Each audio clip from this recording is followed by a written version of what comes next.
13 Loves Pets, sponsored by My Toyota of Muskegon. Well, 13 does love pets and pet owners, especially rescue pet owners. Here now is the journey of how one rescue animal brought joy to two separate families. I went into the Ionia shelter, and they have a room that's full of cats, and he was the most beautiful.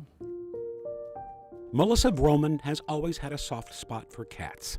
Having brought in strays and rescues for years, when she discovered and rescued a tuxedo kitten, she was ready to provide him with a forever home. And I sat down on the floor, and he jumped down and got on my lap.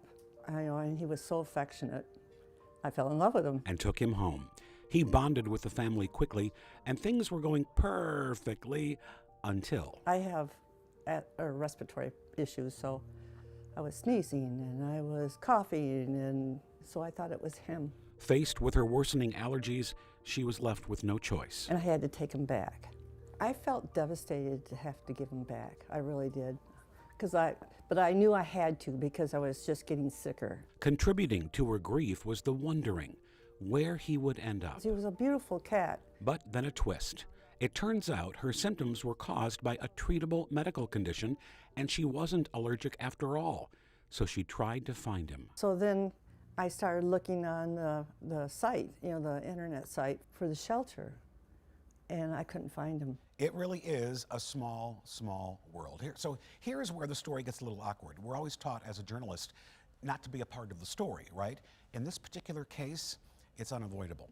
Some of you may know the story of Joey, my adorable Cocker Spaniel that I rescued when I lived and worked in Denver, Colorado. He was just 5 months old. When he died in January of 2020, I was devastated. If you're a pet parent, you'll get it. I grieved for months. Well, well-intended friends thought I should try again. Well, my schedule wouldn't allow a young puppy, so a coworker of mine, my boss actually, suggested maybe a cat. I said, sure. On her very first search, she found a cat, ironically enough, named Denver. We went to a meet and greet, it worked out, and this boy has been in my life now for about a year, bringing me so much joy. Well, recently, when I happened to mention Denver on TV very, very briefly, my rescue cat, Denver, is just a little precocious. Yeah. I think he's a good boy, though. He is a good boy. He's a sweetheart. Somebody was listening, and their ears perked up. Well, I was watching, and you and Valerie were talking about your pets. And you started talking about your cat. And he has a distinctive name. Denver. And as soon as I heard it, I looked at my husband and says, "You think that was ours?" Melissa sent me an email here at the station right away, along with a photo. And sure enough, my Denver had been her Denver, and she was relieved.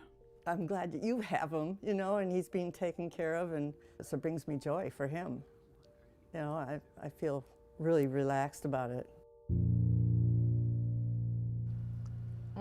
So it's been so fun comparing stories and photos, and I'm blessed because I have some of his medical history now.